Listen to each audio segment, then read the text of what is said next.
Ei, pessoal, dando continuidade à nossa resolução, agora nós vamos corrigir a atividade avaliativa 1, que foi sobre mais ou menos lei de Ohm, primeira e segunda lei, associação de resistores, tá bom? Então vamos lá.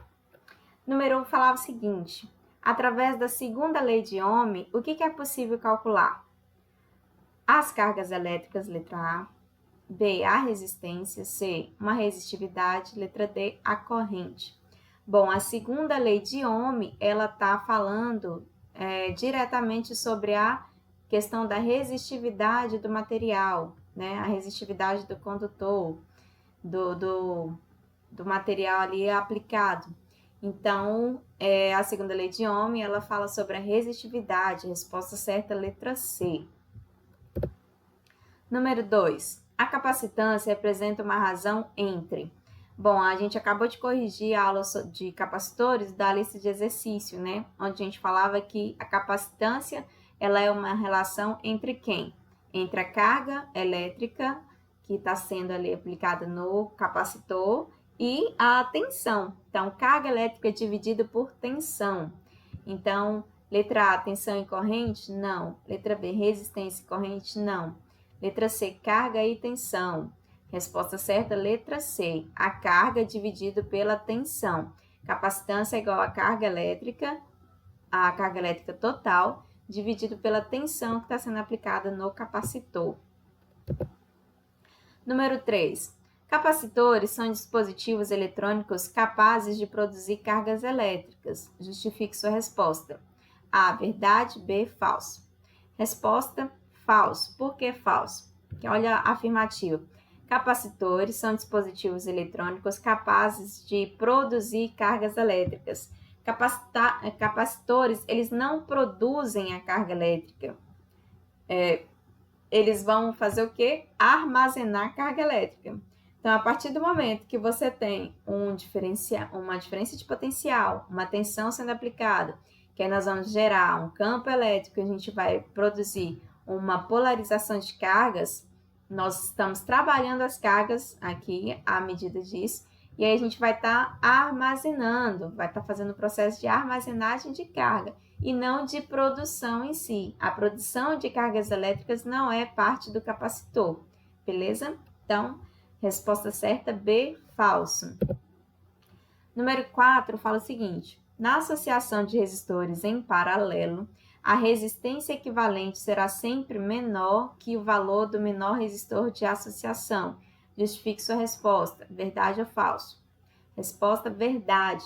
Por quê? Olha a afirmativa. A associação de resistores em paralelo. A resistência equivalente ela vai ser sempre menor do que o valor do menor resistor de associação. Sim, nós falamos isso na primeira lista, que nós tivemos um exercício sobre isso, e eu mencionei justamente essa tese aí.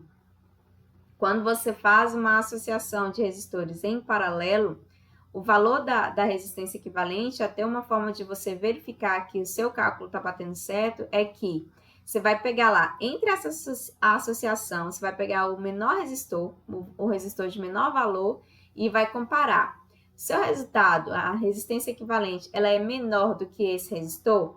Se ela for, ok, seu cálculo estava certo. Se não for, se ela for maior, se a resistência equivalente for maior do que o menor resistor, então tem alguma coisa errada, você vai precisar fazer o cálculo novamente, tá bom? Então, uma verificação de que está certo o seu cálculo é justamente essa. Resistência equivalente numa associação de resistores em paralelo, o valor dessa resistência ela tem que ser menor do que o menor valor dentro dessa associação, ok? Número 5. O cálculo da resistência elétrica pode ser representado matematicamente como resistência igual tensão sobre corrente, resistência igual corrente sobre tensão, corrente é igual tensão sobre resistência, tensão é igual resistência vezes corrente. Bom, letra C, letra D, nem falam da resistência, né? Aqui a gente está determinando corrente, aqui a gente está determinando tensão, então não é nenhuma dessas. Ficaria entre A e B. E vamos ver o triângulo. Lembra que a gente falou em sala de aula do triângulo? Quando vocês forem fazer uma prova e não tiver a fórmula da primeira lei de Ohm, vocês desenham o triângulo. De que forma? V, tensão, I, corrente, R, resistência. O que é a minha questão que é encontrar? Resistência elétrica. Se eu quero encontrar resistência elétrica, que é o meu R, eu vou ocultar esse R. Então, é como se eu viesse aqui e colocasse a minha mão em cima do R. Se eu tampar o R, o que vai sobrar para mim? O V e o I. E de que forma? O V em cima do I.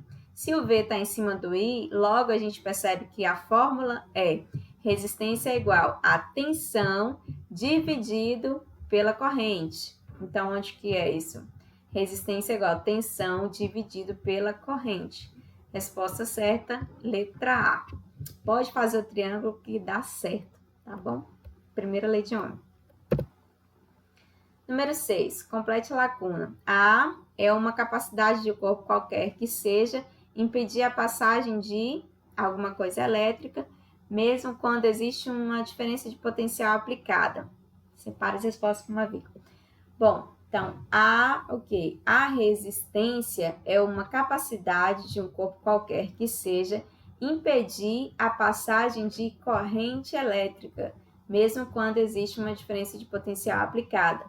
Então, mesmo que tenha uma tensão que está direcionando meu fluxo de corrente, que está gerando meu fluxo de elétron, que está gerando uma corrente elétrica, a resistência é a capacidade que um corpo tem de impedir, de limitar, de bloquear, né, de reduzir a passagem de corrente elétrica. Então, as palavras certas para esse número seria resistência e corrente. Número 7.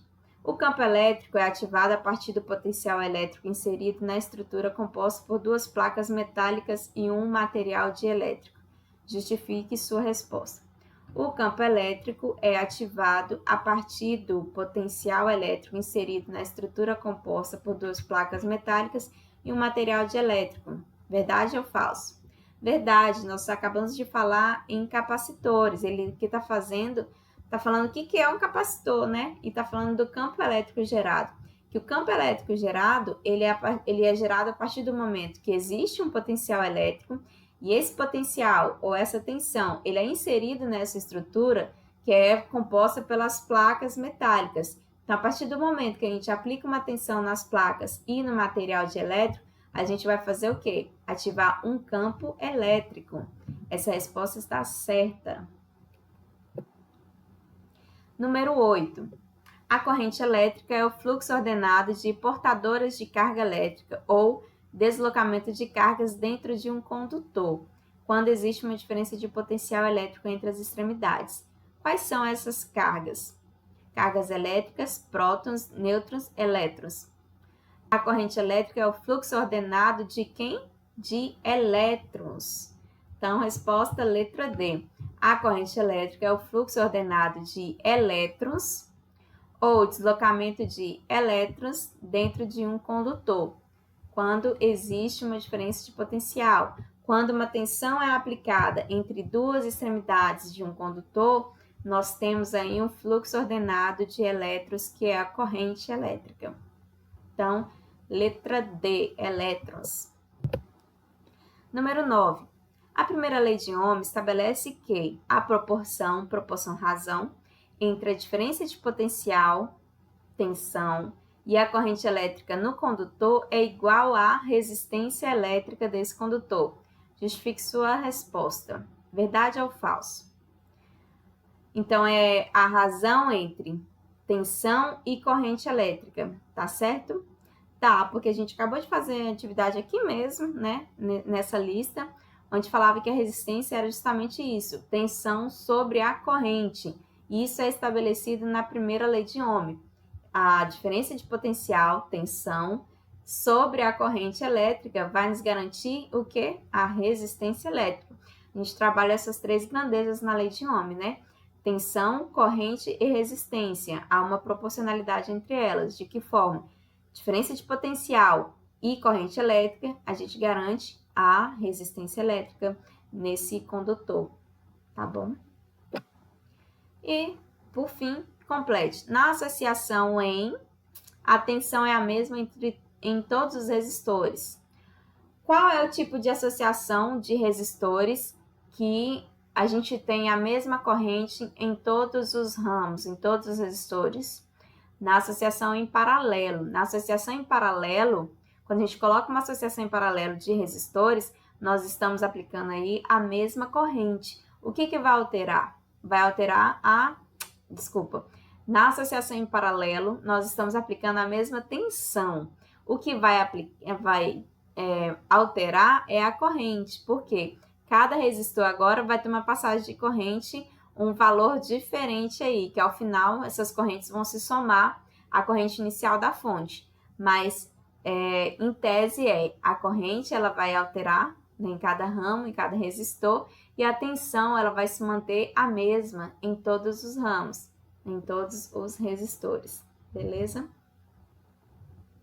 Então, essa era a nossa atividade avaliativa, muito fácil, muito tranquila, né? Então, fica aí registrado nossa resolução. A gente vai para o próximo conteúdo, que é materiais semicondutores. Vamos falar um pouquinho agora desses materiais para a gente poder trabalhar diodos e transistores, tá bom? Até mais!